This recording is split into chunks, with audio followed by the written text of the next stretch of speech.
Sometimes when you're thinking about Elden Ring lore, you'll stumble onto an idea that changes everything. You begin to look at the game in an entirely different way. Then you think to yourself, people need to know about this. You'll go on YouTube to see if anyone else has thought of it, and then you realize that the war against corporations selling your personal data is long lost. Someone has already made a video about it 12 hours beforehand. And that's what happened to me the other day with the lore YouTuber Crunchy. Twice.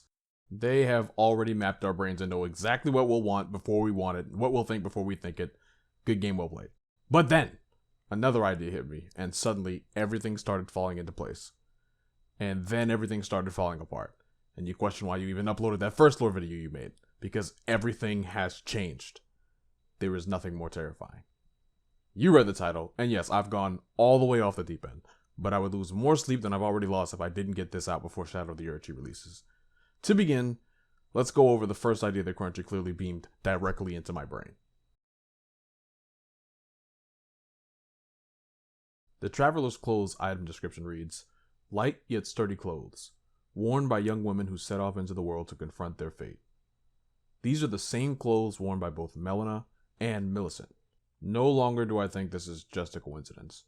When Melina sees Bach crying during our journey, she'll say to our Tarnished, I see him crying. From time to time. I think he misses his mother. He wants someone to tell him he's beautiful. Does being born of a mother mean one behaves in such a manner? Born of a mother. For quite some time now, I haven't agreed with people in the community who read that as implying that while she has a mother, she wasn't born of one. I am now in agreement. But then that raises the question, how was she born? Well, you're probably already putting it together, but I believe she was born in the way that Millicent was born. Only instead of being born from the bloom of a flower, she was born from the sprouting of a tree. The Erdtree. I don't want to rehash the Marika of daughter discourse, but the obvious candidate for her mother is Marika. This of course would mean that as Melina becomes the goddess of rot when she blooms, Marika became a god upon sprouting her Erdtree. So, in a way, this makes her the daughter of Marika without being born of a mother. But, as will be a common trend in this video, this raises just as many questions as it answers. With Millicent, it's clear she took on the attributes of her mother, Melina. If indeed the circumstances of their birth are similar, then it would follow that Melina inherited the attributes of Marika. But if that's true, then there's one aspect that would mean something very significant if she did indeed inherit it from Marika.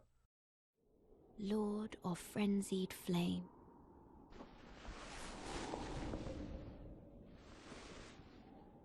I will seek you as far as you may travel.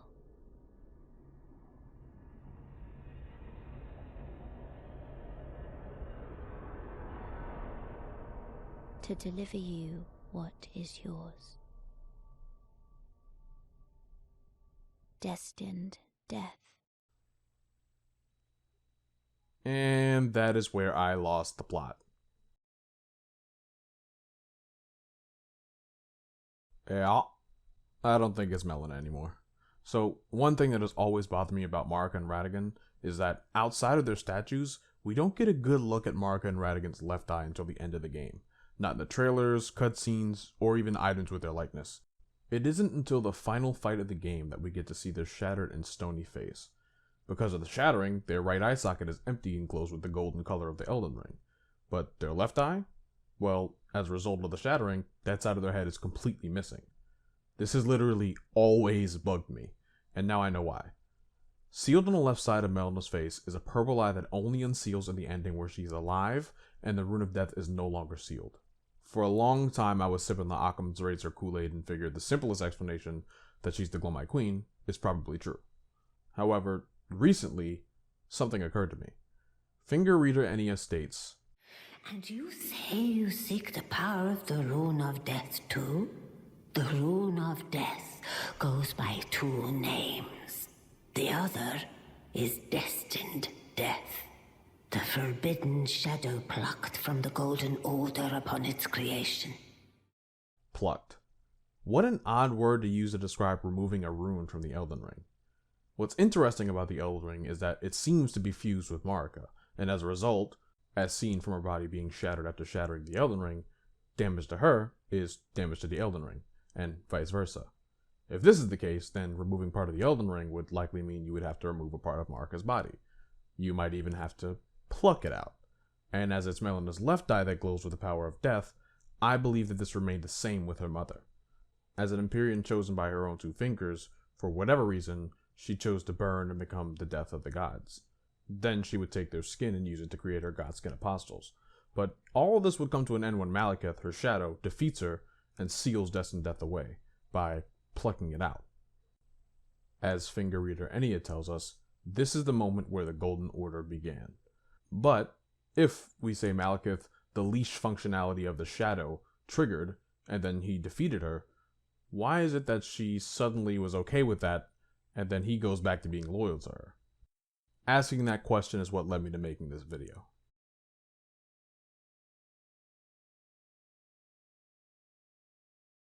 I bet you thought I was forgetting about him in all this. Oh no. But I must admit, in the 2 years plus since Elden Ring was released, he does often go forgotten in my theorizing, as if the only things interesting about him in the lore is when he's linked to Marika's actions, but not anywhere as significant as the star of the show herself. To me, he's always just been that secondary alter ego to Marika who does her bidding and mistakenly falls into a cultish mindset with the Golden Order, which just won't allow him to let go of an era that's long ended. But I was wrong. It's him. And it's always been him. I don't know how I didn't see it until now. This is where the second theory was downloaded in my brain by the YouTube algorithm before I even knew there were videos made about it. When trying to consider how Radagon fits into the Melina Erdtree birth theory, I went over the attributes of Radagon in my head. My thoughts went something like this. Fire giants, red of hair, known to have giants among them that are short for their kind and not much taller than humans. They became friendly with sorcerers, and then it hit me. He is based on the mischievous Norse god Loki, and he almost got away with it. You see, for some strange reason, when I began to side with the community's general agreement that Messmer is Marika's child, I linked all of the blasphemous aspects of him to Marika. I mean, she must be the cause of his attributes. She's the god of lands between. Look at all of her other children.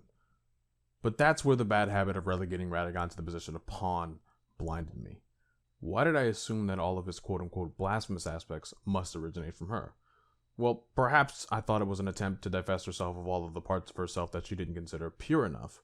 She created, either intentionally or inadvertently, an alter ego that stored all of those aspects. But in hindsight, I don't think this was the case. Because Radagon is the one with the name that is an anagram of the Spanish word for female dragon. Radagon is the one who the Misbegotten worship, which gives him a link to the Crucible. Radagon is the one with the red hair curse of the fire giants. Radagon is the one obsessed with Golden Order fundamentalism. And it's Radagon who decides to marry Rennala and stop the war. And it's that last one that pushed me over the edge with the Loki theory. In Crunchy's video on Radagon, I learned of an interesting connection between Loki and Radagon, thanks to the Reddit post he showed and credited to the user Athena Dark. Loki was a giant who was responsible for the death of the Norse god Balder. He also had children with a giant called Angerboda who have similarities with the children Radagon had with Rennala. A god-devouring snake, a daughter who ruled the underworld, and a wolf who was destined to eat the sun.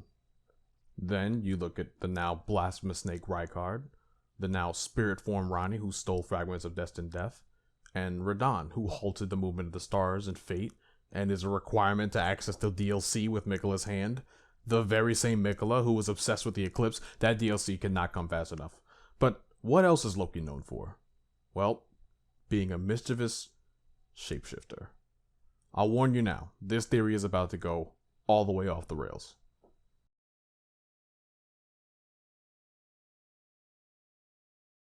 Okay, so my next line of thinking was, the inspiration from Loki and his children probably doesn't exist as a one-off. There is likely more Norse inspiration for characters and themes in Elden Ring. And of course there was, which probably isn't news to a lot of you, and this has been covered in other videos and threads before. I do want to preface this by saying I do not believe the characters or the lore as a whole is entirely inspired by Norse mythology on its own. So, here are the connections I've made so far with my extremely limited understanding of Norse mythology. This section is going to be very long, but it is important to the theory and I just can't rush through it. As I've stated, I think Radagon is Loki. However, I think this is about as close to a one-to-one as we can get, other than maybe Rykard being the world-leading snake.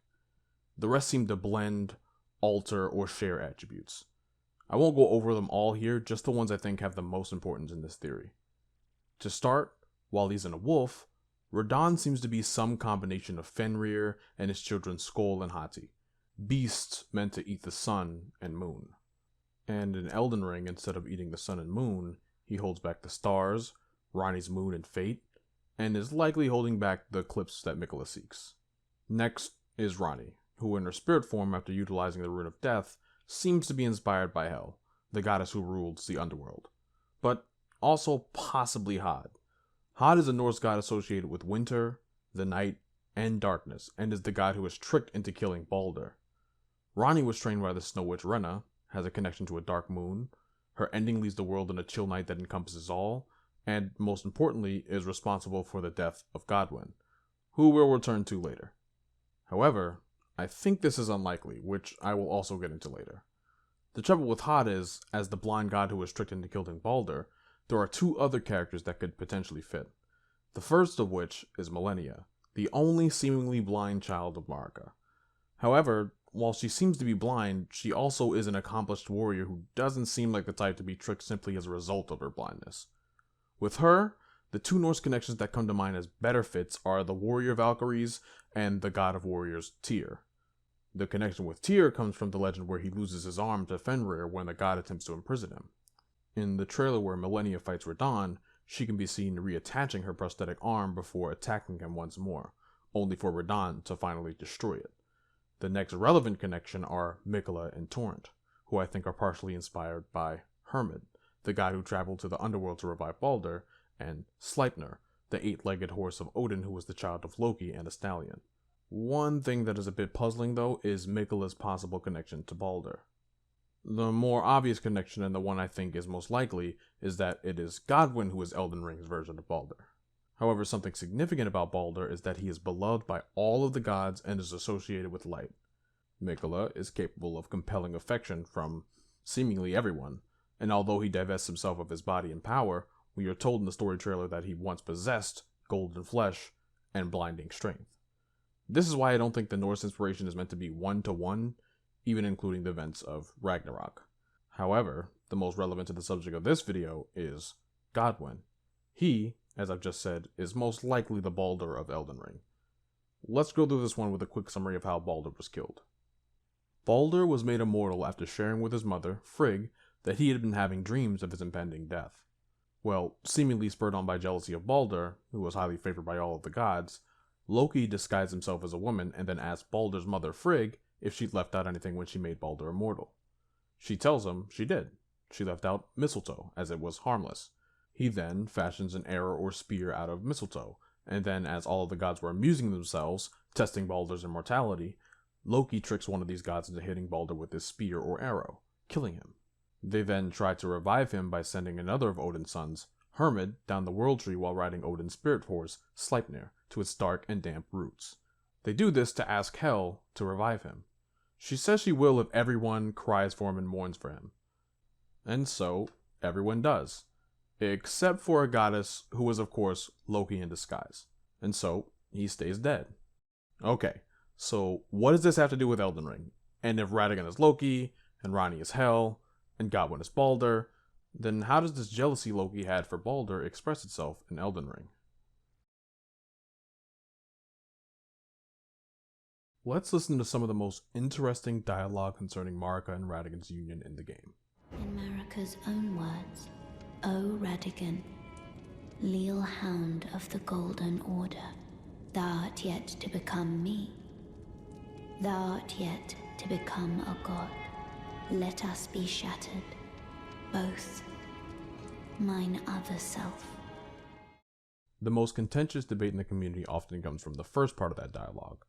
Thou art yet to become me, thou art yet to become a god. People often use this in debates regarding whether or not Radagon and Marika were always one, became one, were one then split, and so on. But what is often not considered in these debates is the context provided by the very next line, shattering together. This dialogue implies that this conversation is happening right before she shatters the Elden Ring. We already know that they share a body as this is happening. We see it in a cutscene art, we see it in trailers. This would mean that they are currently in one body, but Radagon is yet to become her and has yet to become a god? Well, how can that be? It's often assumed that if they share a body, then they should also share their nature. However, clearly this isn't the case. So what gives? Well, in my last lore video, I made the mistake of connecting the Radagon female dragon anagram and the potential for this to also represent snakes to Marika and her true nature. However, I think there is a reason this is Radagon's name. I no longer think that the seduction and betrayal at the start of Gold and Shadow was Marika's doing. I believe it was Radagon's before they were one, and I believe the form he took when seducing and betraying was that of Marika's, but not actually Marika. Let me explain.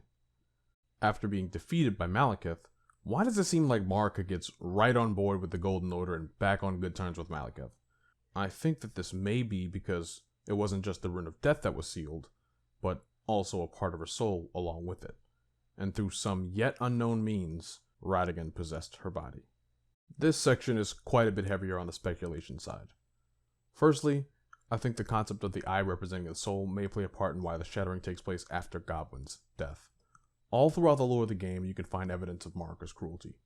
Whether it's the Omen, the Misbegotten, the Fire Giants, her illegitimate children who amount to nothing of note, and so on. However, her other half, Radagon, is a renowned hero who is worshipped by the Misbegotten, inspiring to both Radahn and Miquella, and is loved by the likes of his once enemy, Rennala. But he's still only a mere champion as stated by Miriel, Pastor of Vals. And yet, he came to Liurnia already at the head of the Golden Order's army. And when Godfrey was hounded from the lands between, he is then seated as the Elden Lord. Now, it's easy to think, well, he's Marika. She just put herself on both seats of power. However, let's look at how it was discovered that Radagon is Marika. We look at a giant statue of Radagon doing the classic T-pose and cast the Law of Regression. Then, a noticeably smaller statue of Marika appears, in that same pose we see of her at the end of the game, with that same flowing... Well, what is that behind her? Well, while there are many theories about that, I'm going to posit that this is a snake. A snake that's controlling her. Look at her pose again. It's almost as if her arms are being held up, like she's being puppeteered, just like the abducted virgins, who I think are representations of the Glowmite Queen, as stated in my last lore video. Think about the incantation we just cast. It's an incantation created by Golden Order fundamentalists. Of the two, Radagon is the one quoted as being a Golden Order fundamentalist. Why is it that when the statue is regressing, it's not going from the god of the lands between to her Elden Lord, but the other way around? Well, that's because Radagon is Marika. That is the order of priority in their union. He has his hands on the wheel. He's the one manipulating Marika into doing his bidding. However, she is able to shadow the Elden Ring. So what changed? During the Shattering, they very clearly have opposing wills, and Radagon loses that battle. Well, circling back to the sealing of the Rune of Death and perhaps a part of Marika's soul, there is an event right before the Shattering that could account for this. The Night of the Black Knives. On this night, pieces of the Rune of Death are used to kill Godwyn's body, meaning, at least for a time, the Rune of Death is unsealed. But why? And why is it Radagon's daughter that is involved with this? Well, as Loki and Hel are the reason Baldur is dead and stayed dead, the same may be the case for their Elden Ring counterparts. You see, Godwyn was the literal Golden Boy, the hero who conquered the dragons, the demigod who inherited the line of gold, the brother that Miquella loved so much that he was willing to divest himself of his body and power to try to revive him.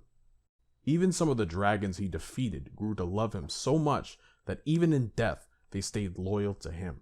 And as the demigods would go on to fight over the right to become Elden Lord, it's highly likely that this station was Godwyn's birthright, and Radagon could not have that. So he conspired with his Empyrean daughter, perhaps by tricking her with the prospect of freeing her from her Empyrean fate, to kill him, which, unintentionally, was his undoing. As this only follows from the logic of this Norse framework, I understand if anyone sees this as a bit too large of a speculative leap. However, I think I can make the case for this a bit stronger as we go further into this theory. Now, what follows from the Rune of Death being unsealed in this theory is that with it, the part of Marika that existed when she was the Glowmite Queen was also unsealed. And rather than shatter the Elden Ring in grief, she does this as a sacrifice to stop Radagon.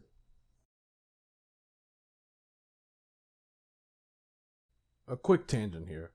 We learn that Marika, before taking Radagon as her consort, banishes Godfrey and all of the Tarnished.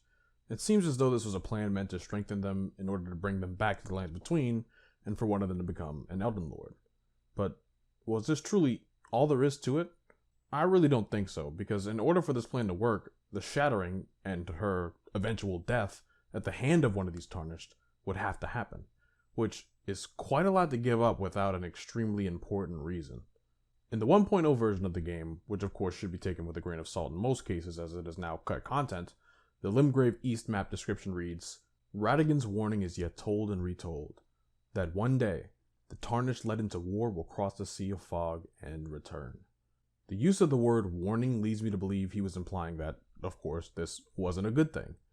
It would make sense that he would say this when we consider that he's the one blocking all Tarnished from entering the Erdtree, and once we enter, he attacks us.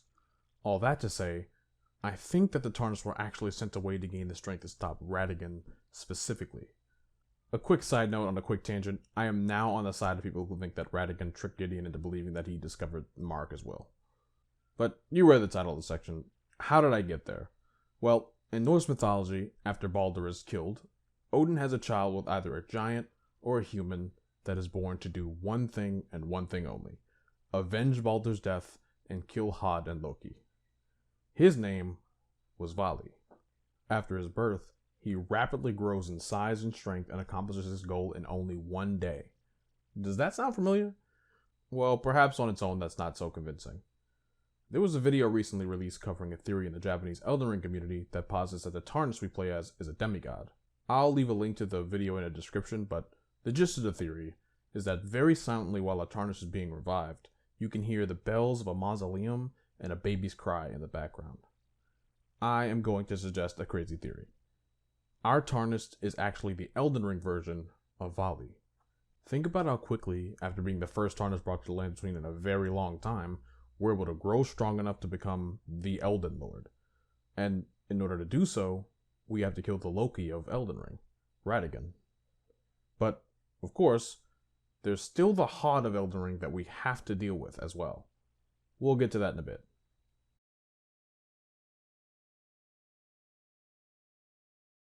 To get back on track, let's again listen to what Marika says to Radagon. In Marika's own words, O Radagon, leal hound of the Golden Order, thou art yet to become me. Thou art yet to become a god. Let us be shattered, both. Mine other self. If Radagon is not her and is not a god when the shattering happens, why does she use the word yet? She's about to shatter their body and weaken the Elden Ring. Where would the opportunity for the yet come to fruition? Well, I think what she means here is that Radagon has not succeeded in becoming her or a god yet, and because of this, she is capable of stopping him. And she does. And as a result, it is implied that she is imprisoned by the greater will for doing this, and yet she doesn't lose the vision or power granted to her by the greater will. Why? And why is it that Radagon, who was immediately punished after his death by the Elden Beast, presumably for holding up the transition to a new era of order, can freely move? Somehow, I never really paid much mind to the obvious inspiration drawn from Jesus' sacrifice on the cross, with the pose Marika is in at the end of the game. She even has a spear in her side. I've also learned that in Norse mythology, there is quite clearly some inspiration from Odin, who stabs himself with a spear and hangs himself up from the tree, just like this. And, like Odin, I believe she did this to herself. But why? Something that can easily go unnoticed is not only does Radagon have the ability to come down from the rune arc-like imprisonment, but the spear disappears, and we never see him take it out. He lands, picks up Marika's hammer, and then proceeds to try to stop us from supplanting him. And when we defeat him, he's simply punished and turned into a weapon to be used as we fight the Elden Beast. However, it's clear that the Greater Will still valued Marika, at least enough in her imprisonment to keep her in the station of God over the other demigods, who we learn while playing have been given up on by the Greater Will. This includes Miquella, Melina, and Ranni, the only Empyreans who can replace her. So, again, why can Radagon move and Marika can't? Well, that's because I don't think that the rune arc holding Marika in that pose was actually part of her imprisonment. Why? Well, if Radagon can move, while he might want to prevent people from entering the Erdtree, why doesn't he leave? Why was someone attempting to burn down the Erdtree to enter? He could leave, reacquire the shattered bits of the Elden Ring from his children and mend himself, and perhaps if that spear actually did more than just harm Marika, he could fully take her place. But he doesn't. And that's because he can't. Because the imprisonment does actually apply to him. The rune arc and the spear were part of Marika's plan during the Shattering. But again, why? Well, as I just previously mentioned, in Norse mythology, Odin sacrifices his eye, is hung from a branch of the World Tree for 9 days and nights, and he stabs himself with a spear. And he does all this in an attempt to gain divine knowledge and wisdom. I think Marika may have done this for a similar reason. However, I think this is something we won't know until the DLC comes out. But what does this and everything else we've talked about have to do with Messmer? Well, let's get into the final section of this theory.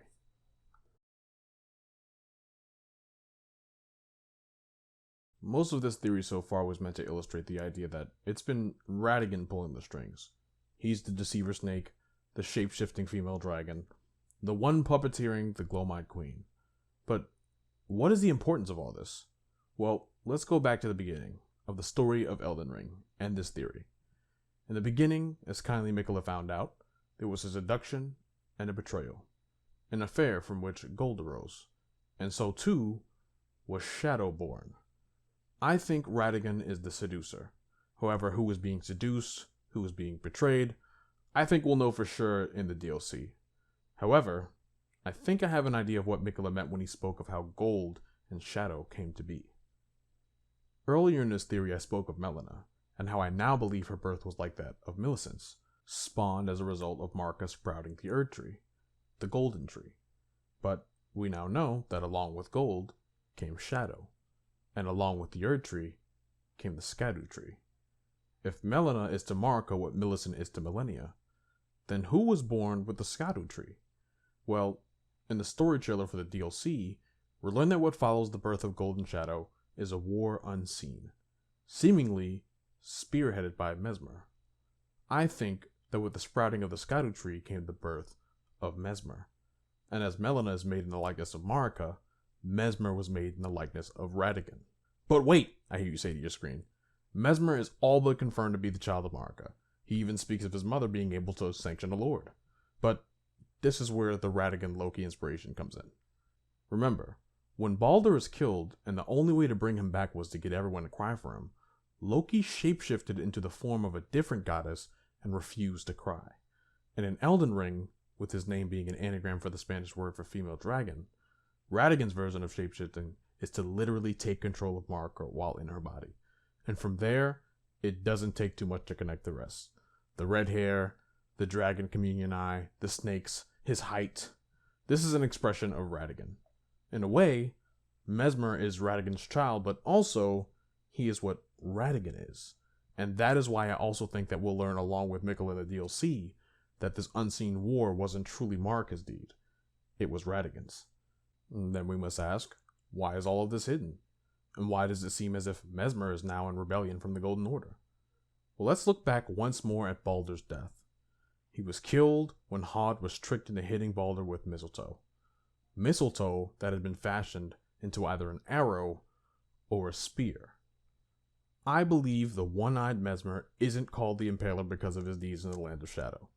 I think he gained that name, along with making snakes blasphemous in the lands between, by impaling Godwyn. But that's a problem. We already know it's ultimately the Black Knife Assassins who kill Godwyn's body on the Night of the Black Knives.